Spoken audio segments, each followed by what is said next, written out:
मैंने paper pen उठाया और मैंने ये लिखा कि ये जो भी दिन है 10 दिन 12 दिन, हमें पता ही नहीं था कितने दिन का होगा लॉकडाउन, लेकिन अब तो मैं घर से बाहर जा ही नहीं सकता हूँ। तो अब मैं क्या करने वाला हूँ, मैंने उसी समय अपना प्लान बनाया। मैं सुबह 4 बजे उठता था सर, जितना टाइम भी लॉकडाउन लगा मैंने एक मूवी नहीं देखी सर। मैं सुबह 4 बजे उठता था, मैं अपनी बुक लिखता था, जो बुक हमारी अमेजोन पे नंबर 1 है आपके सामने। बिल्कुल। मैंने कोर्सेज रिकॉर्ड किए, मुझे कोर्सेज बनाने ही नहीं आते थे, पहले मैंने कोर्स किए, मैंने सैकड़ों घंटे की एजुकेशन ली ऑनलाइन और मैंने सीखा कि डिजिटल एजुकेशन कैसे बनाई जाती है, डिलीवर कैसे की जाती है। वो लॉकडाउन में जब मेरे यार दोस्त मूवीज देखते थे और वो फोन करके बताते थे आज मैं राजमा चावल घर पे बना रहा हूँ, मैं उस समय अपने कोर्सेज बना रहा था। और उस समय पर जब लोगों ने ये हालत थी कि लोगों के काम धंधे सब बंद हो गए, उस समय पे मैं करोड़ों रुपया कमा रहा था अपने कमरे में बैठ के।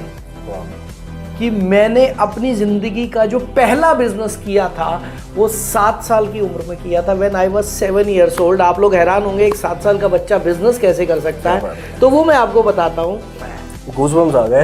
यस, क्या बात। सही समय पर सही ट्रेंड को पकड़ना ये बहुत इंपॉर्टेंट है। मैं देख रहा हूँ आज भी लोग पुराने तरीके से ही काम कर रहे हैं। अब जो मैंने ब्लू ओशन प्रोस्पेक्टिंग बनाया, मुझे उम्मीद नहीं थी ये सक्सेसफुल होगा, सच बताऊं तो। लेकिन जब मैंने मार्केट में वो वेबिनार करने शुरू किए, मुझे नहीं पता था आज शायद इंडिया में 10 लाख से ज़्यादा लोग ब्लू ओशन प्रोस्पेक्टिंग देख चुके हैं। 10 लाख से ज़्यादा लोग। नमस्कार दोस्तों, स्वागत है आप सबका एमिनेंट पब्लिकेशन की इस लेटेस्ट पॉडकास्ट में, जहां हम ऐसी अमेजिंग पर्सनालिटीज़ को इनवाइट करते हैं जिन्होंने अपनी लाइफ में बहुत कुछ अचीव किया है। और ऐसी पर्सनालिटीज़ से हम सीखते हैं, समझते हैं और इम्प्लीमेंट करने की कोशिश करते हैं। ऐसी ही अमेजिंग पर्सनालिटी हमारे साथ है ललित अरोड़ा सर। बहुत बहुत स्वागत है आपका sir. Thank you sir, thank you. Lalit Arora sir का एक बहुत ज़बरदस्त, बहुत बड़ा एक्सपीरियंस है। करीब 28 से 30 साल इन्होंने इंडस्ट्री को दिए हैं, एजुकेट किया है हज़ारों लाखों लोगों को, प्रैक्टिकल तरीके समझाए हैं कि कैसे वो डायरेक्ट सेलिंग में, रियल इस्टेट में कैसे अपने आप को ग्रो कर सकते हैं, ग्रूम कर सकते हैं। और आज हम इन्हीं से बहुत सारी चीज़ें सीखेंगे, समझेंगे और इम्प्लीमेंट करने का प्रयास करेंगे। तो शुरुआत करते हैं सर। जी सर। सर, जर्नी की शुरुआत करते हैं। आपकी जो जर्नी, आपकी शुरुआत हुई त्रिनगर से और फिर आपने डिजिटली अपने आप को ग्रो किया और एक ऐसा टाइम आया जब आपने ये डिसाइड किया कि मैं जॉब नहीं करूँगा। जी। वो ऐसा कौन सा एक टर्निंग मोमेंट था, टर्निंग पॉइंट था जब आपने ये डिसाइड कर लिया कि जॉब तो मैंने करनी ही नहीं है? तो आप मेरी लाइफ में बहुत पीछे तक चले गए। त्रिनगर आपको मिला कहाँ से मुझे पता नहीं है, मैंने शायद अपने किसी पॉडकास्ट में बोला हो तो मुझे याद नहीं।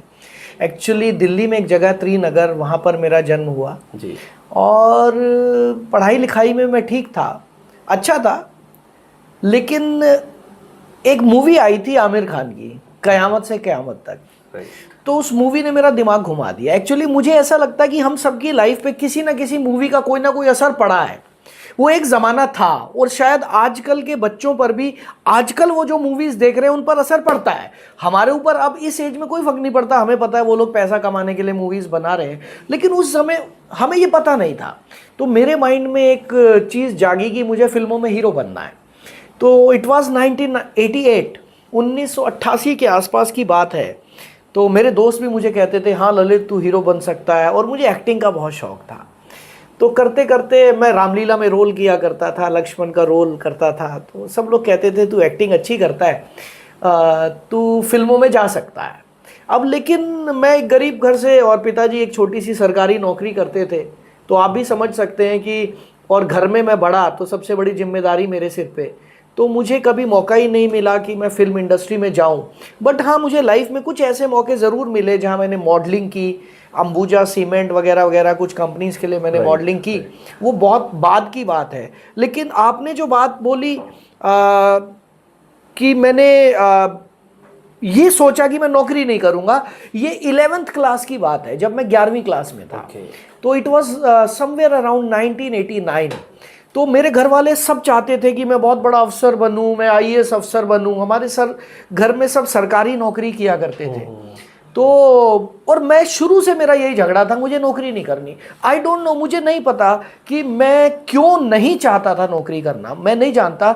लेकिन मैं देखता था कि मेरे घर वाले रिक्शा वाले से 5 रुपए के लिए बहस कर रहे हैं। मुझे दुख लगता था, यार रिक्शा वाले से 5 रुपए कम करा के क्या ही कर लोगे तुम, वो सब्जी वाले से 2 रुपए कम कराना, यार क्या ही कर लोगे। लेकिन मेरे रिलेटिव्स कुछ ऐसे थे जो बिजनेसमैन थे, तो जब मैं उनको देखता था तो मैं देखता था यार वो शाही ज़िंदगी जी रहे हैं। हाँ, वो कभी 2, 4, 10, 20, 50, 100 रुपए के लिए वो कभी किसी से बहस ही नहीं करते हैं। तो जब मैंने ये चीज़ें देखी तो मेरे मन में आया कि मुझे बिजनेसमैन बनना है। तो अगर हीरो नहीं बन पाया तो बिजनेसमैन बनना है। अब जब बिजनेसमैन बनना है और मेरे घर में हर रोज़ मुझे सिखाया जा रहा है कि आपको बड़ी नौकरी करनी है, बड़ा अफसर बनना है, तो मैंने अनाउंस कर दिया था 11वीं कक्षा में कि मैं अपनी ज़िंदगी में एक दिन भी नौकरी नहीं करूँगा। और बहुत पिटाई हुई थी उस दिन घर पे, आप समझ सकते हैं। लेकिन ऊपर वाले के आशीर्वाद से आज तक मैंने एक दिन भी नौकरी नहीं की। क्या बात है सर, वाह। तो कभी आपने जॉब वालों का एक्सपीरियंस, वो फेज देखा ही नहीं है? कभी जरूरत ही नहीं पड़ी ना। मेरे घर वाले मुझे बोले, सुप्रीत जी, कि तू क्या करेगा अगर तू नौकरी नहीं करेगा। मैंने कहा मैं सब्जी बेचूंगा, मुझे कोई शर्म नहीं है, मुझे ठेला लगा देना, मैं सड़क पे खड़े होकर सब्जी बेच लूंगा, लेकिन मैं नौकरी नहीं करूंगा। ये मेरी जिद थी। अब शायद उसी जिद की वजह से यहाँ तक पहुँच पाया हूँ। राइट। और वो सिनेमा की भी बात आपने बहुत अच्छी बताई कि और सिनेमा एक्चुअली हमारी सोसाइटी को रिफॉर्म कर सकता है। इट्स वेरी इंपॉर्टेंट कि हम सही सिनेमा देखें, वो भी बहुत जरूरी है। सर देखिए, ये टॉपिक एक ऐसा है जो मैं बता दूं, आज के समय में जो फिल्म इंडस्ट्री, अगर इंडिया को कोई बर्बाद करने वाला है तो वो फिल्म इंडस्ट्री है। मुझे पता है ये देखने के बाद लोग गालियां लिखेंगे, आई एम रेडी, मुझे गालियों से कोई फर्क नहीं पड़ता है। इंडिया में कल्चर को खराब करने वाला कोई है तो फिल्म इंडस्ट्री है। आज की डेट में यंग जनरेशन को खराब करने वाला कोई है तो फिल्म इंडस्ट्री है। क्यों है? क्योंकि आप ये देखें, आज जो फिल्में बन रही है, अभी फिल्में तो बननी कम हो गई, जो वेब सीरीज आ रही हैं उसमें क्या दे रहे हैं वो लोग? गाली गलौज। और ये सब गाली गलौज तो बिल्कुल आम हो गया। आज हमारे घर के बच्चों को लगता है ये छोटी मोटी गालियां तो जरूरी हैं एक एटीट्यूड दिखाने के लिए, और पढ़े लिखे घरों में तो गालियां जरूरी है। हमारे ज़माने में हमें याद है, अगर हमारे मुंह से इतनी सी भी बात कुछ गलत निकलती थी, वहीं पे चांटा पड़ता था कान में। आज की डेट में आप बच्चों को हाथ नहीं लगा सकते, और उन्हें जो कल्चर मिल रहा है, उन्हें लग रहा है कि उनके माँ बाप आउटडेटेड है। राइट। सो मैं तो ये कहता हूं कि मीडिया किसी भी देश को बना सकता है, और मीडिया ही किसी भी देश को बिगाड़ भी सकता है। बिल्कुल। So much of influence of social media, reels हैं, बहुत सारी चीज़ें हैं। रिसेंटली पीछे ये किसी पॉडकास्ट में उन्होंने बताया भी था, एक लीडर, बहुत बड़े लीडर बैठे थे जी, उन्होंने कहा था कि it's completely your choice. Exactly, personal choice है कि हमारे अंदर अगर वो डिसिप्लिन है तो हम कर सकते हैं। सर देखो, आप सबके हाथ में मोबाइल है। हाँ। और उस मोबाइल में इतना डेटा है कि आपकी जिंदगी खत्म हो जाएगी लेकिन वीडियो खत्म नहीं होगी। ठीक है ना, आपकी कई पीढ़ियां लग जाएंगी, वीडियो खत्म नहीं होंगे। करेक्ट।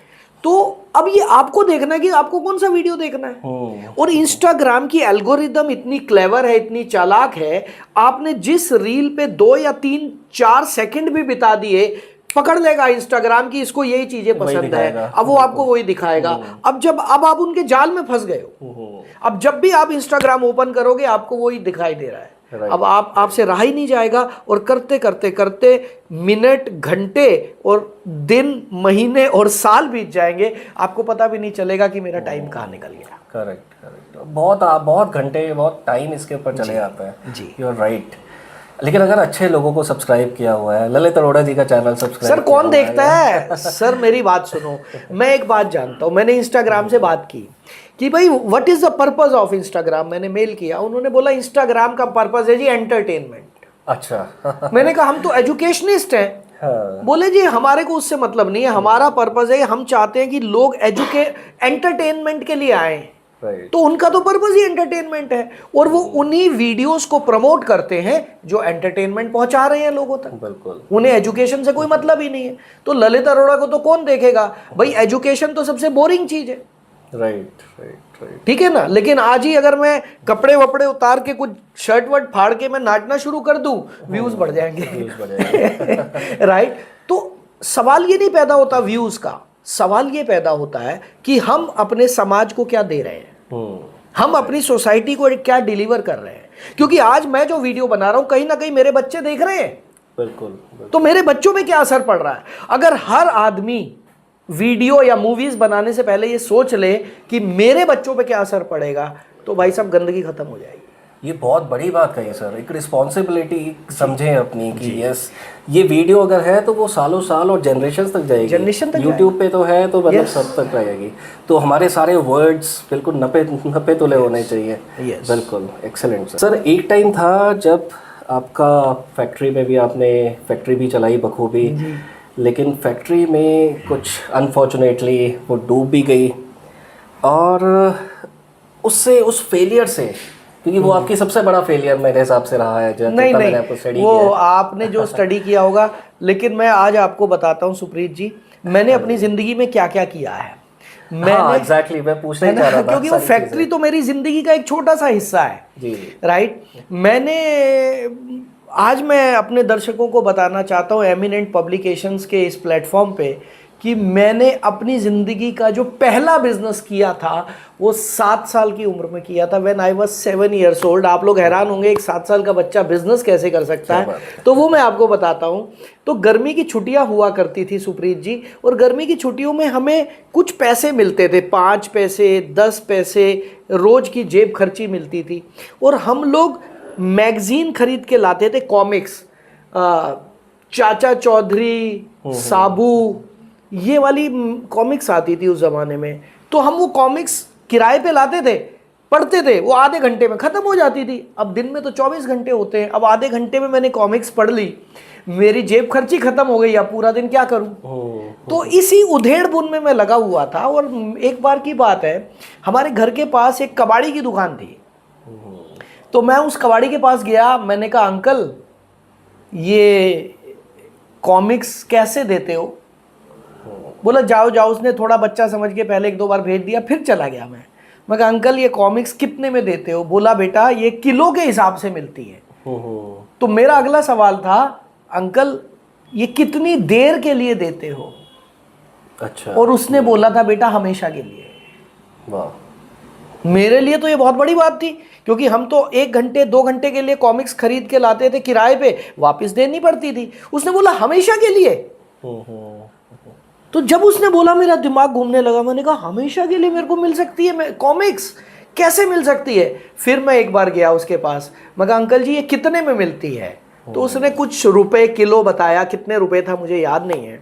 अब मेरे पास तो पैसे कहाँ, वो तो हमें 5 पैसे 10 पैसे मिलती थी जेब खर्ची, मम्मी डैडी से मांग नहीं सकता।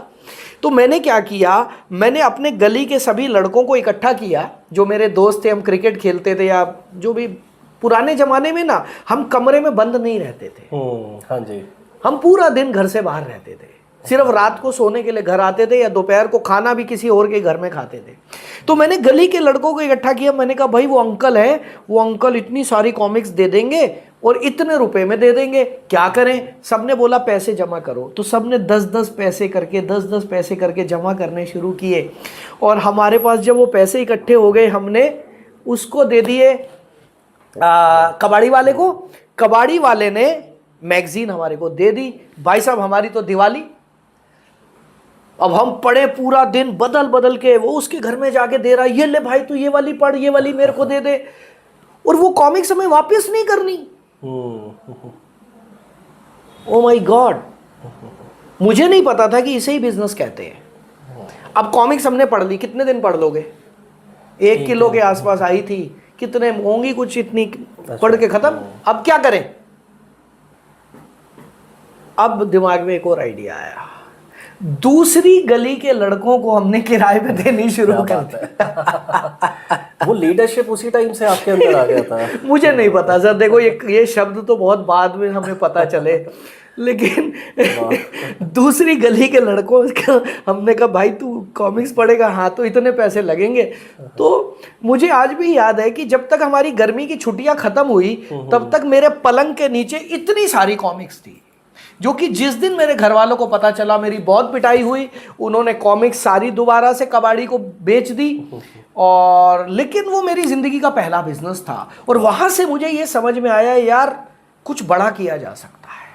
क्या बात है। आज मुझे समझ में आता दैट वाज टीम वर्क। मैं अकेला तो 10 पैसे जमा करके कुछ नहीं कर सकता था, लेकिन वहां पर हमने 1 किलो कॉमिक्स खरीदी, बच्चों ने पैसे मिला के, दैट वाज टीम वर्क। सो मैं ये मानता हूं कि हम कोई भी काम अगर टीम वर्क में करते हैं, मिल के करते हैं, तो हम बहुत बड़ा काम कर सकते हैं।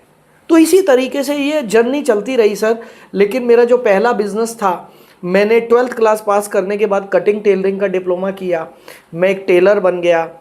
दिल्ली में एक जगह है ज्वाला हेड़ी, पश्चिम विहार के पास, वहाँ पर शिवम टेलर्स पे मैंने नौकरी की। वो आज भी दुकान है, मैं जाता हूँ कभी कभी मास्टर जी से मिलने। और उसके बाद मैंने रेडीमेड गारमेंट्स का काम शुरू किया, एक्सपोर्ट गारमेंट्स का काम शुरू किया। दिल्ली में एक जगह है मादीपुर गाँव, तो वहाँ पर मेरी फैक्ट्री थी।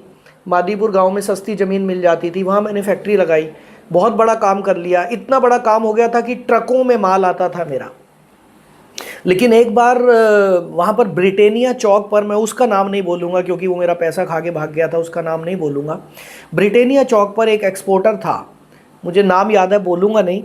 और उसने मेरे से बहुत सारा काम कराया, और मैं बच्चा ही था, ज़्यादा बड़ी उम्र नहीं थी। तो उसने मेरे को बोला कि आप करो बेटा, आप बहुत अच्छा करते हो काम, वेरी गुड। हमने दिन रात लगा दिया, सारे पैसे लगा दिए, सब कर दिया। और उसके बाद वो एक्सपोर्टर ने बोल दिया कि आपकी शिपमेंट रिजेक्ट हो गई, अमेरिका में कैंसिल हो गई। अब अमेरिका जाऊं क्या करूं, कुछ समझ में नहीं आया, और मेरा सारा पैसा डूब गया, मेरी फैक्ट्री बंद हो गई। अब मेरे पास कोई रास्ता नहीं बचा, कसम खा चुका था नौकरी नहीं करूंगा। मेरे एक दोस्त है, पीरागढ़ी चौक पे टैंकर की मार्केट थी, अभी है या नहीं मैं नहीं जानता, तो उनके टैंकर थे। तो वो मेरे को बोला, ललित तू खाली बैठा है, हमारे टैंकर पे जाना शुरू कर। मैंने कहा उससे क्या होगा? बोला हमारे ड्राइवर ना माल बेच देते हैं, हमारा बड़ा नुकसान होता है, तू टैंकर पे ही रह और रात को जागना है ताकि ड्राइवर माल ना चोरी कर पाए। मैंने कहा ठीक है। मेहनत करने में मैंने कभी कंजूसी नहीं की, मतलब मुझे याद नहीं है मैंने छुट्टी कब ली थी। तो मैं ट्रकों में चलना शुरू हो गया, धीरे धीरे मैंने ट्रक चलाना भी सीख लिया और मैं ट्रक ड्राइवर भी बन गया। 6 महीने ये काम भी किया। फिर मैंने कहा यार ये काम में कोई फ्यूचर है नहीं, तो मैंने दोस्त को बोला, मैं कहा भाई मेरे से नहीं होगा। फिर 1997 में मैंने नेटवर्क मार्केटिंग ज्वाइन किया, मुझे प्लान दिखाया गया 1997 में। और एट द सेम टाइम मैं तब इंटीरियर्स का काम कर रहा था, इंटीरियर डेकोरेशन का। तो हम लोगों के घरों में वॉलपेपर लगवाते थे, मद्रासी दाना आता था उस समय पे एक चीज़, वो दीवारों पे लगवाते थे, कारपेट लगवाते थे, ये सारे काम हम करते थे। फिर मैंने डिप्लोमा भी कर लिया इंटीरियर डिज़ाइनिंग का। रजौरी गार्डन में इंस्टीट्यूट था IID, Indian institute of designing, वहाँ से डिप्लोमा किया इंटीरियर्स का मैंने। फिर मैंने बड़े बड़े प्रोजेक्ट लेने शुरू कर दिए। फिर मैंने पहाड़गंज में एक होटल पकड़ लिया। अब थोड़ा सा ना मैं डरता नहीं हूँ। अब हुआ क्या, हम छोटे छोटे ही तो काम करते थे, स्कूटर था मेरे पास बजाज चेतक। पहाड़गंज में एक होटल डिज़ाइन होना था, उन्होंने बोला आपके पास क्या एक्सपीरियंस है? मैंने कहा हयात में हमने रूम डिज़ाइन किए हुए। अब मुझे नहीं पता उसने मेरा कॉन्फिडेंस देखा या क्या, उसने मेरे को काम दे दिया। पूरा होटल रीडिज़ाइन करना था, मेरी ज़िंदगी का सबसे बड़ा प्रोजेक्ट था। अब हुआ क्या कि बीच बीच में वो आदमी पेमेंट नहीं देता था, मेरे को कहता था तू लगा लेना अपनी तरफ से बेटा, उनसे अच्छे रिलेशन बन गए, तू लगा ले, पैसा ले लियो। करते करते करते मैंने सारा पैसा इन्वेस्ट कर दिया जो भी मेरे पास था। और जिस दिन उस होटल का मुहूर्त होना था, उस दिन मुझे पता चला उस आदमी को जेल हो गई है, वो स्मगलर था कोई। अरे हम लोग गए थे अपनी पेमेंट लेने और वहाँ पे ताला लगा था और हमें अखबार में पढ़ने को मिला वो बंदा स्मगलर था, डाकू था, मुझे नहीं पता क्या था, और मेरा सारा पैसा डूब गया। मैं दूसरी बार बिल्कुल फुटपाथ पे, लेकिन हिम्मत नहीं आ रही क्योंकि मुझे पता है ये सब लाइफ का एक हिस्सा है। रोया, कुछ दिन कमरा बंद करके रोया, डिप्रेशन में चला गया, बट शुक्र है परमात्मा का, फिर खड़ा हुआ मैं। फिर मेरे को डायरेक्ट सेलिंग इंडस्ट्री मिली 97 में। जिस दिन मिली मैंने पीछे मुड़ के देखा नहीं। पहली कंपनी की, मैं यहाँ कंपनियों के नाम नहीं बोलूँगा क्योंकि मैं किसी कंपनी को प्रमोट नहीं करना चाहता, किसी कंपनी को डिमोट नहीं करना चाहता। तो एक कंपनी थी और अमेरिका की कंपनी थी कॉस्मेटिक्स की, तो वहाँ पर हमने काम किया। 6 महीने में 150 लोगों की टीम बनाई। उस कंपनी ने अपना प्लान बदल दिया, ओपन मार्केट में माल बेचना शुरू कर दिया, तो हमने उसको छोड़ दिया। 1998 में एक कंपनी आई, अमेरिका की सबसे बड़ी डायरेक्ट सेलिंग कंपनी। पहले ही दिन मैंने उसे ज्वाइन किया, 2 साल काम किया। 2 साल में 2.25 लाख रुपए मैंने अपनी एजुकेशन पे खर्च किए और मैंने कमाया 150 रुपया। अच्छा। सुप्रीत जी, आप सोच नहीं सकते मुझे कितनी गालियां मिली सब जगह से। 2.25 लाख रुपए अपनी एजुकेशन पे खर्च करने के बाद जब सिर्फ 150 रुपया कमाया तो घर बार, दोस्त पड़ोसी, रिश्तेदार सब गाली देते थे। मैंने कहा कोई बात नहीं, मेरे को कोई फर्क ही नहीं पड़ता, आपने जो बोलना बोलो, मुझे जो करना मैं वो करूँगा। मुझे पता मैंने किसी के साथ गलत नहीं किया, मैंने अपना ही पैसा लगाया ना। मैं छोटे मोटे इंटीरियर के प्रोजेक्ट पकड़ता था और वहाँ से पैसा कमाता था और अपनी एजुकेशन पे लगाता था। तो मैंने 2 साल उस कंपनी में काम किया सर। मैं आज जो कुछ भी हूँ उस कंपनी की एजुकेशन की बदौलत हूँ। उस कंपनी की एजुकेशन वर्ल्ड क्लास थी, लेकिन पैसा कमाना हमारे लिए बड़ा मुश्किल था। वहाँ पे प्लान ही ऐसा था। सन 2000 में एक और कंपनी मैंने ज्वाइन की, मेरी तीसरी कंपनी थी। वो वर्ल्ड की पहली बाइनरी कंपनी थी और मैंने सिर्फ 10 महीने में 12,000 लोगों की टीम बनाई। सिर्फ 10 महीने में 12,000, और मेरा नाम हो गया। और 25 दिसंबर सन 2000 को हमने सिरी फोर्ट ऑडिटोरियम में एक बहुत बड़ा प्रोग्राम किया और उस समय पे चीफ मिनिस्टर थे साहिब सिंह वर्मा। तो साहिब सिंह वर्मा जी ने आके रिबन काटा। अगले दिन 18 न्यूज़पेपर में मेरी फोटो। क्या बात। पूरे इंडिया में मेरा नाम हो गया कि एक छोटा सा लड़का है ललित और उसने ये सब कर दिया। लेकिन वो कंपनी ज़्यादा दिन नहीं चली क्योंकि अमेरिकन कंपनी थी, उन्होंने लाइसेंस नहीं लिए थे, जो भी था। 2001 में मैंने एक कंपनी को ज्वाइन किया और 18 साल एक ही कंपनी में काम किया। करीब 10 लाख लोगों की टीम बनाई और आज मैं जो कुछ भी हूँ उसी कंपनी की बदौलत हूँ। लेकिन इसके साथ साथ मैंने और बड़े सारे काम किए। मैंने वेट लॉस का काम किया, मैं करता रहता हूँ कुछ ना कुछ। अभी लेटेस्ट मैं रियल एस्टेट का बिजनेस कर रहा हूँ। मैं आपको बताऊँ, मैं कोच भी हूँ, सेल्स एंड मार्केटिंग कोच हूँ, डायरेक्ट सेलिंग कोच हूँ।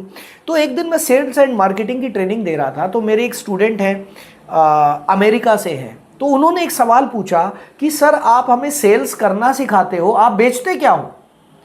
तो उनको तो मैंने ऐसे तैसे जवाब दे दिया, नहीं नहीं अब मैं सिखाता हूं। बट मेरे माइंड में ये सवाल बैठ गया कि मैं बेचता क्या हूं भाई, कुछ तो बेचूं मैं भी। उस दिन से मेरे को चैन नहीं पड़ा, मैंने ढूंढना शुरू किया मुझे क्या बेचना है। अब इस उम्र में आके छोटी मोटी चीज़ तो नहीं बेचेंगे, कुछ बड़ा बेचेंगे, क्योंकि कुछ बड़ा बेचेंगे तभी बड़ा कमाएंगे। वो बड़े की तलाश में मैं रियल एस्टेट इंडस्ट्री में आ गया और अभी ऊपर वाले के आशीर्वाद से हमने अपना प्रोजेक्ट लॉन्च किया है वृंदावन गोवर्धन के पास। क्या बात है। आई थिंक ये शुरुआत से ही पता चल गया था, जैसे बचपन में पता चल जाता ना कि ये लड़का क्या करेगा फ्यूचर में। वो 7 साल की उम्र की वो टीम वर्क वाली आपकी क्वालिटी बढ़ते बढ़ते आपको फेलियर्स भी रोक नहीं पाए। मुझे लग रहा था एक सिनेमा, एक मूवी चल रही है, इंटीरियर के ऐसे प्रोजेक्ट। मैं अपनी टीम को बोलता हूँ एक ना एक दिन मेरे ऊपर मूवी जरूर बनेगी और उसका हीरो भी मैं ही रहूंगा। बिल्कुल जी। वरना इंसान को जब वो ब्रेक थ्रू मिलता है ना, एक वो दिक्कत आती है, सर दिक्कत मैं कह रहा हूँ, मैं कमरा बंद करके कितने कितने दिन रोया हूँ। मैं डिप्रेशन में चला गया हूँ, मैंने खाना बंद कर दिया। लेकिन शुक्र है कुछ दिनों के बाद मैं फिर से बाहर निकला, मैं फिर से उसी तरीके से मैंने मेहनत की। बस ये कुछ ऊपर वाले का आशीर्वाद है। राइट। रियल एस्टेट का जिक्र किया, इसमें बहुत ज्यादा जरूरत होती है विश्वास की जी। यहाँ पे हमारा पैसा 1000-2000 नहीं लग रहा छोटे प्रोडक्ट की तरह, या 10,000 नहीं लग रहा, हमारा पैसा लग रहा है लाखों में जी। ऐसे में विश्वास कैसे पैदा करें सामने वाले के अंदर कि हाँ, ओ माय गॉड, मेरे आपने तो एकदम ही इंटरव्यू पलट दिया, बिल्कुल सीधा रियल एस्टेट पे ले आए। रियल एस्टेट एक मेरा भी एक इंटरेस्टिंग सब्जेक्ट है। मुझे पता चला आप architect right. Okay so Supreet ji, अब आप ये चाहते हैं कि मैं ये बताऊं कि रियल एस्टेट वाले लोग अपने प्रोस्पेक्ट के अंदर विश्वास कैसे डालें? ये बताऊं मैं? चलिए, तो जो लोग रियल एस्टेट बेच रहे हैं या कुछ भी हाई टिकट बेच रहे हैं, देखो जब आप हाई टिकट बेचते हैं ना तो सामने वाला प्रोडक्ट नहीं खरीदता, आपको खरीदता है। करेक्ट। प्रोडक्ट तो वो देखेगा ही देखेगा, जो भी प्रोडक्ट है वो अपने सारे डॉक्यूमेंटेशन हर चीज चेक करेगा, लेकिन सबसे इंपॉर्टेंट वो ये देखेगा कि आपके अंदर कितना कॉन्फिडेंस है आपके प्रोडक्ट को लेकर। आज मान लो मैं कोई एक प्रोडक्ट बनाता हूं, मुझे खुद ही उसमें वो कॉन्फिडेंस नहीं है, तो सामने वाला क्या खरीदेगा? तो 2-3 चीजें हैं सर। सबसे पहले आपकी गुडविल क्या है मार्केट में, आपकी फेस वैल्यू क्या है। आज मैं जब खड़ा होता हूं तो लोग कहते हैं यार ललित अरोड़ा ने शुरू किया है तो कोई दिक्कत ही नहीं है, लेट्स डू दिस। क्योंकि पिछले 28 साल में मैंने कोई भी गलत काम मार्केट में नहीं किया। मेरे पास करोड़ों रुपए के ऑफर्स आए, ऐसी कंपनीज आई, फाइनेंस वाली, इन्वेस्टमेंट वाली। मैंने जिंदगी में एक भी ऐसा काम नहीं किया जहां से कि मैं लालच में फंस जाऊं और अपना नाम खराब कर लूं। राइट। तो वो एक विश्वास दुनिया के अंदर लोगों में मेरा है, लेकिन एक नॉर्मल आदमी अपना विश्वास कैसे बना सकता है, उसके लिए कुछ टिप्स देना चाहूंगा। नंबर 1, आप सोशल मीडिया पर आइए। नंबर 2, सोशल मीडिया पे लोगों को नॉलेज देना शुरू करिए अबाउट रियल एस्टेट। नंबर 3, जैसे जैसे आप लोगों को नॉलेज देना शुरू करेंगे रियल एस्टेट की, लोग आपको फॉलो करना शुरू करेंगे, और जैसे जैसे लोग आपको फॉलो करना शुरू करेंगे आपकी क्रेडिबिलिटी बढ़ती जाएगी। राइट। इसके ऊपर मैं अपनी ट्रेनिंग्स में बताता हूं कि अगर आपको अपनी क्रेडिबिलिटी बढ़ानी है तो आपको क्या करना होगा। नंबर 1, क्रेडिबिलिटी बढ़ाने के लिए बुक्स पढ़नी होगी और बुक लिखनी होगी। एक जमाना था सर जब हम ये कहते थे कि who has got the authority, authority किसके हाथ में है, तो अथॉरिटी उसके हाथ में जो ऑथर है। वाह। राइट। तो मैंने बुक जिस दिन से लिखी मेरी मार्केट में अथॉरिटी बढ़ी। तो जितने भी लोग हमारे इस पॉडकास्ट को सुन रहे हैं, मैं ये बताना चाहूंगा कि बुक लिखना बहुत जरूरी है, और बुक लिखना आजकल कोई मुश्किल काम नहीं है। बिल्कुल। क्योंकि हमारे पास आप जैसे लोग हैं, आपकी टीम है ना जी। तो आपको गाइडेंस मैं यहाँ पर व्यूअर्स को बता देना चाहता हूँ, ये तो बताएंगे नहीं अपने मुंह से, मैं बता दूं इनका जो पब्लिकेशन हाउस है, आपको कोई भी बुक लिखनी है, आपके पास आइडिया है ना, आप सुप्रीत जी के साथ बैठ जाओ, वो आपकी बुक तैयार करवा के छाप के प्रिंट करके उसको मार्केट में निकाल देंगे, आपको टेंशन लेने की जरूरत नहीं है। मेरी अगली बुक सुप्रीत जी के साथ ही आने वाली है। Thank you so much. Right. तो आपको बुक लिखनी है, उसके बाद आपको सोशल मीडिया पे आना है। मतलब जो दिखता है वो बिकता है, ये सबने सुना है, लेकिन मेरा फॉर्मूला कुछ अलग है। जो ज्यादा दिखता है वो ज्यादा बिकता है। वाह। तो आपको ज्यादा दिखना है पब्लिक को। तो इस तरीके से आप धीरे धीरे आपका नाम बढ़ता चला जाएगा मार्केट में, और आप जो बेचना चाहेंगे बेचे। बस मैं सिर्फ इतना कहना चाहूंगा, कभी भी कच्चे लालच में, छोटे लालच में अपना नाम नहीं खराब करना। राइट। बहुत ज़रूरी है एक सही बंदे के साथ, सही मेंटोर के साथ जुड़ना, वो भी बहुत इम्पोर्टेंट है जी। हो सकता है हॉनेस्ट मैं ज़रूर हूँ, लेकिन डेवलपर वो ऑनेस्ट ना हुआ तो आप क्या कर लेंगे? फिर क्या, फिर मेरा करियर खराब है एक तरह से। तो ये जानना बहुत जरूरी है कि आप जिससे जुड़ रहे हैं, जो बिल्डर है, जो डेवलपर है, उसकी हिस्ट्री क्या है, उसका पुराना रिकॉर्ड क्या है। ये सारी चीजें समझना जरूरी है। वो जो रियल एस्टेट है, जो प्रॉपर्टी है, उसके जमीनों के कागजात क्या है, इनकी फ्यूचर प्लानिंग क्या है, सारी चीजें समझना जरूरी है। प्रॉपर साइट विजिट्स हो वहाँ। और सर मैं यहाँ पर एक बात और बता दूं, मैं बहुत जल्दी रियल एस्टेट पे कोर्सेज बना रहा हूँ। क्या बात है। तो आपके चैनल से ये पहली बार मैं अनाउंस कर रहा हूँ आज की, जितने लोग रियल एस्टेट के बारे में सीखना चाहते हैं मैं आप लोगों को सिखाऊंगा। बहुत जल्दी मेरे प्रोग्राम्स आ रहे हैं रियल एस्टेट के। बहुत ज़रूरी है सर, ट्रेनिंग और एजुकेशन के बिना नहीं अधूरे हैं। Yes, excellent sir. बाकी दो चीज़ें बहुत इंपॉर्टेंट है ब्रांडिंग के लिए, एक अपने नाम की किताब होना, दूसरा सोशल मीडिया में अच्छे से एक्टिव होना। कंसिस्टेंसी बहुत ज़रूरी है। Consistency, right. और वो एक्चुअली एक किसी की अगर किताब हो तो he is the authority. Yes, it's very important. अब रियल एस्टेट के ऊपर अगर बुक निकलती है तो उसका हम किस तरह से बेनिफिट ले सकते हैं? कौन निकालना चाहता है? कोई एक बड़ा डेवलपर है, कोई डेवलपर है। देखो मैं अब आपको एक बात बताता हूँ, बुक निकालना एक टूल है, ये आप समझिएगा। This is a marketing strategy. मुझे भी पता है मैं आपको आज किताब दूंगा, आप पढ़ने वाले हो ही नहीं, लेकिन मैं ये भी जानता हूँ ये आपकी शेल्फ पे हमेशा रखी रहेगी, आप फेंकोगे नहीं। Right right. क्योंकि आप अपने बच्चों को दिखाना चाहते हो, देखो पापा कितने पढ़ते हैं। आप एक कलेक्शन इकट्ठे करेंगे, हम सबके घर में वो बुक्स की कलेक्शन है।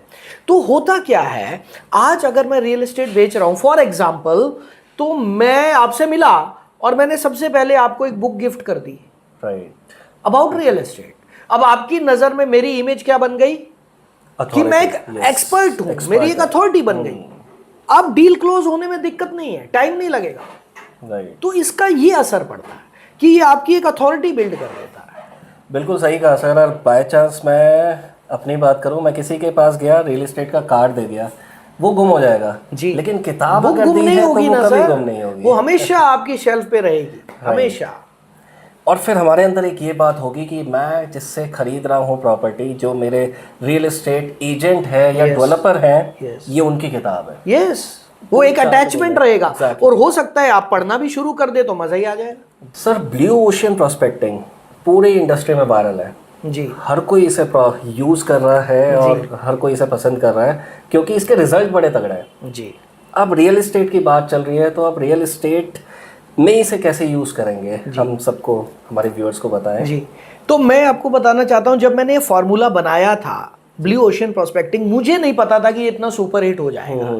मुझे याद है कोविड के दिन थे, और आपको मैंने शायद पहले भी काफ़ी सारे पॉडकास्ट में बताया कि जिस दिन मोदी जी ने टीवी पर बोला कि अब लॉकडाउन है, मैं खाना खा रहा था। मैं एक दिन पहले ही आसाम गुवाहाटी से आया था, मेरी वर्कशॉप थी, तो हमें पता, खबर लग ही रही थी कि लॉकडाउन होने वाला है। तो मैं फ़्लाइट पकड़ के एक दिन पहले ही आ गया था, क्योंकि मुझे ये भी लग रहा था फ़्लाइट वगैरह बंद हो जाएंगी तो मैं फंस जाऊंगा वहाँ पे। शुक्र है मैं एक दिन पहले आया, और अगले ही दिन मैं रात को खाना खा रहा था तो मोदी जी ने बोला लॉकडाउन। जैसे ही उन्होंने बोला लॉकडाउन, मैंने खाना छोड़ दिया। मैंने पेपर पेन उठाया और मैंने ये लिखा कि ये जो भी दिन है, 10 दिन 12 दिन, हमें पता ही नहीं था कितने दिन का होगा लॉकडाउन, ये जितने भी दिन है, मेरी जिंदगी में ये दिन पहली बार आए हैं। क्योंकि जब से मैं बड़ा हुआ हूं, कभी मेरे पास ऐसे कोई दिन नहीं आया कि मैं 12 दिन के लिए खाली हूं या घर पे हूं, लेकिन अब तो मैं घर से बाहर जा ही नहीं सकता हूं। तो अब मैं क्या करने वाला हूं, मैंने उसी समय अपना प्लान बनाया। मैं सुबह 4 बजे उठता था सर, जितना टाइम भी लॉकडाउन लगा मैंने एक मूवी नहीं देखी सर। मैं सुबह 4 बजे उठता था, मैं अपनी बुक लिखता था, जो बुक हमारी अमेजोन पे नंबर 1 है आपके सामने, बिल्कुल राइट, तो बेस्ट सेलर बन चुकी है वो बुक। मैंने लिखी, मैंने कोर्सेज रिकॉर्ड किए। मुझे कोर्सेज बनाने ही नहीं आते थे, पहले मैंने कोर्स किए। मैंने सैकड़ों घंटे की एजुकेशन ली ऑनलाइन, और मैंने सीखा कि डिजिटल एजुकेशन कैसे बनाई जाती है, डिलीवर कैसे की जाती है, मैंने सब सीख लिया। वो लॉकडाउन में जब मेरे यार दोस्त मूवीज देखते थे और वो फ़ोन करके बताते थे आज मैं राजमा चावल घर पे बना रहा हूँ, मैं उस समय अपने कोर्सेज बना रहा था। और उस समय पर जब लोगों ने, ये हालत थी कि लोगों के काम धंधे सब बंद हो गए, उस समय पे मैं करोड़ों रुपया कमा रहा था अपने कमरे में बैठ के। मैंने लॉकडाउन में करोड़ों रुपया कमाया। गूज़बम्स आ गए सुन के, क्या बात है। और मतलब मुझे लग रहा था मैं लोगों के लिए क्या करूं, दुनिया कह रही है हमारे पास खाने के लिए रोटी नहीं है और मेरे पास करोड़ों आ रहा है। तो मैंने एक काम शुरू किया, फिर मैं खाना सप्लाई भी करता था लोगों को। तो हमारी एक टीम बन गई थी कि हमने फरीदाबाद में किया था कि अगर आपके घर में किसी को कोविड है, आप खाना नहीं बना पा रहे हैं, तो आप इस नंबर पर कॉल करिए, हम आपको दिन में 2 बार खाना डिलीवर करेंगे। तो हम पूरे फरीदाबाद में गाड़ियों में घूम घूम के, हमारी टीम बन गई थी वॉलेंटियर्स की, हम लोगों के घरों में खाना सप्लाई करते थे। सो वो एक अलग चैप्टर है मेरी ज़िंदगी का। लेकिन मैं ये कहना चाहता हूँ कि सही समय पर सही ट्रेंड को पकड़ना ये बहुत इंपॉर्टेंट है। right. मैं देख रहा हूँ आज भी लोग पुराने तरीके से ही काम कर रहे हैं। अब जो मैंने ब्लू ओशन प्रोस्पेक्टिंग बनाया, तो जब मैंने सोशल मीडिया को समझा तो मैंने देखा यार यहाँ तो लाखों करोड़ों लोग सोशल मीडिया पे देख रहे हैं, इनको कैसे पकड़ा जाए, राइट। तो अब दिमाग लगाया, कुछ वीडियोस देखे, कुछ किताबें पढ़ी, रिसर्च की, और इतनी सब रिसर्च करने के बाद बना ब्लू ओशन प्रोस्पेक्टिंग। मुझे उम्मीद नहीं थी ये सक्सेसफुल होगा, सच बताऊं तो। लेकिन जब मैंने मार्केट में वो वेबिनार करने शुरू किए, मुझे नहीं पता था, आज शायद इंडिया में 10 लाख से ज़्यादा लोग ब्लू ओशन प्रोस्पेक्टिंग देख चुके हैं। 10 लाख से ज़्यादा लोग, और उन्हें रिजल्ट भी मिलते हैं। हमारे पास डेली ईमेल्स आते हैं, मैसेजेस आते हैं। अब आपका जो सवाल था कि रियल एस्टेट में इसको ब्लू ओशन प्रोस्पेक्टिंग को कैसे यूज करें, सर प्रोस्पेक्टिंग का मतलब क्या है? प्रोस्पेक्टिंग का मतलब है कि अनजान लोगों से मिलना, अनजान लोगों से दोस्ती करना। अब ये अनजान लोग सबसे ज्यादा कहां पर आपको मिलेंगे? सोशल मीडिया पे।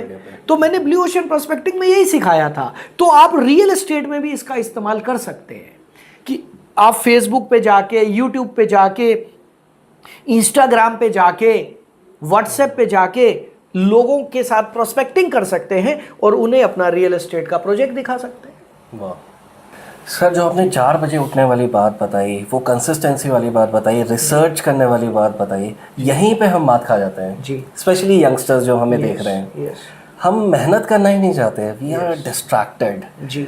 डिस्ट्रैक्शन को कंट्रोल करने के लिए मैं चाहूँगा कि 2 या 3 छोटे शब्दों में ही, कम शब्दों में ही आप बताएं कि कैसे डिस्ट्रैक्शन को कंट्रोल करें, और जैसे सपनों को आप पूरा कर रहे हैं जी। वो 12-15 दिन लॉकडाउन वाले ऐसे थे जहाँ पे बात की जा रही थी कि ये नेटफ्लिक्स पे मूवी देखी।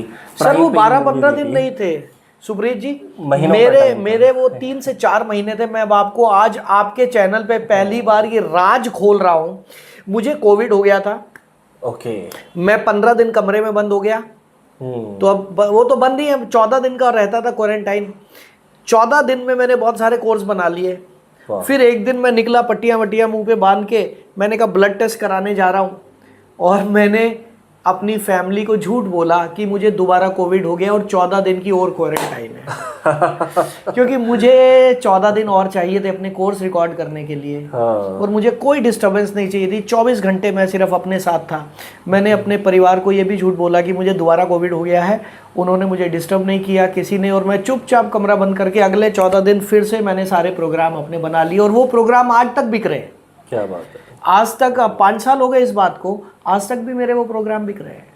तो इसमें सबसे इंपॉर्टेंट चीज़ क्या है, जो आपने बताया कि हम डिस्ट्रैक्ट हो जाते हैं। अब डिस्ट्रैक्ट कौन होता है? डिस्ट्रैक्ट वो होता है जिसके पास कोई गोल नहीं है।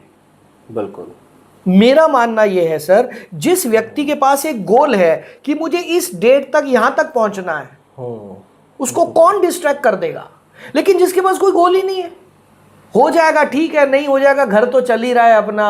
अब इस लेवल पे आके हमें वो तो चिंता नहीं है कि घर या खर्चे कैसे चलेंगे, वो तो सब चल ही रहा है। लेकिन बात वो नहीं है, बात ये है कि what is my and goal. Correct. मैं किस गोल के लिए मैं काम कर रहा हूं। तो जब वो गोल आपके सामने है तो आपको कोई भी चीज भटकाएगी नहीं, क्योंकि वो गोल है। जिसके पास गोल ही नहीं है वो तो सिर्फ टाइम पास कर रहा है। उसको इंस्टाग्राम के वीडियो बता रहे हैं जी ले बेटा अपनी जिंदगी, कल हो ना हो, तो वो जी रहा है, फिर 11 बजे सो के उठता है। तो सबसे इंपॉर्टेंट है आपका एक गोल होना, उस गोल के ऊपर आपका फोकस होना और उस गोल के लिए डेडिकेटेड होना, ये इंपॉर्टेंट है। यस, फोकस वाली बात बहुत सही आपने बताई। हम गोल लिख तो लेते हैं जी, बड़ा बड़ा गोल सेट कर लिया जी कि यस रियल एस्टेट पे हमने वो सुपर सक्सेस हासिल करने, बट भूल जाते हैं जी, वो भी नहीं होना चाहिए। वो डेडिकेशन और फोकस ये बहुत ज़रूरी है। और उसके लिए काम आते हैं ऐसे कोर्सेज जी, ऐसी मेंटोरशिप, इट्स वेरी इंपॉर्टेंट। इसी के साथ हम सर लास्ट अपने पॉडकास्ट के हिस्से पे आ गए हैं, रैपिड फायर राउंड। ओह, ये सबसे खतरनाक लगता है मुझे जहां आपने एक लाइन या एक वर्ड में जवाब देना है। सर रैपिड फायर राउंड शुरू करते हैं। आपका रोज का सक्सेस मंत्रा एक लाइन में। मेरा रोज का सक्सेस मंत्रा यही है कि ये वाला दिन मेरी जिंदगी में कभी वापस नहीं आएगा, इसको मैं कैसे कैश कर सकता हूँ। क्या बात है, इससे हम फुलेस्ट लाइफ को जी पाते हैं। डायरेक्ट सेलिंग का सबसे बड़ा मिथ। डायरेक्ट सेलिंग का सबसे बड़ा मिथ मुझे जो समझ में आता है वो ये है कि टीम बड़ी होने पे टूट जाएगी। ये एक डर है लोगों के मन में, जबकि ऐसा नहीं है। एक समय था मैंने भी 10 लाख लोगों की टीम बनाई। तो दिस इज़ अ मिथ कि बड़ी टीम होगी तो हम संभाल नहीं पाएंगे। संभलेगी। अगर आप सही एजुकेशन सिस्टम को फॉलो करते हैं, बड़ी बड़ी करोड़ों लोगों की टीम भी संभलती है। You can handle. और एक लीडर की बात मैं ज़रूर यहाँ पे ऐड करना चाहूँगा। एक लीडर ने कहा था अगर अच्छी एजुकेशन मिली है, हम खुद स्ट्रांग है, तो टीम चाहे जितनी बार गिरे हम वापस बना लेंगे। कोई दिक्कत। राइट। कोई ऐसी किताब की लाइन जिसने आपकी लाइफ बदल दी हो, या कोई ऐसा इंसिडेंस जिसने आपकी लाइफ बदल दी हो? देखिए, इंसिडेंट्स तो बहुत सारे हुए मेरी लाइफ में, लेकिन एक किताब की लाइन मेरे को हमेशा याद रहती है। मैंने एक किताब पढ़ी थी शिव खेड़ा जी की, जीत आपकी, और उसका जो टाइटल था ना कि जीतने वाले लोग कोई अलग काम नहीं करते, वो उसी काम को अलग तरीके से करते हैं। बट ये लाइन मेरी जिंदगी की सबसे इंपॉर्टेंट लाइन है। मैं जो भी काम करता हूँ, मेरी कोशिश रहती है मैं कुछ अलग तरीके से करूँ। एक्सीलेंट। और ये मेरी भी फेवरेट लाइन है। जी सर। ये रियलाइज हो जाता है कि सक्सेसफुल लोग कुछ अलग नहीं करते हैं, वो सेम चीज को अच्छे से करते हैं, अच्छे तरीके से करते हैं। ये क्वेश्चन डिजिटल मीडिया से रिलेटेड है। रील्स, लॉन्ग वीडियो या फिर लाइव आना, सबसे ज़्यादा फ़ायदेमंद कौन सा रहता है, जिसमें सबसे ज़्यादा लोगों का ट्रस्ट बनता है? डिपेंड करता है कि आप किस फील्ड में वीडियोस बना रहे हैं, आपकी निश क्या है। अगर आप एजुकेशनिस्ट हैं तो एजुकेशनिस्ट के लिए लॉन्ग फॉर्म वीडियो सबसे इम्पोर्टेंट है।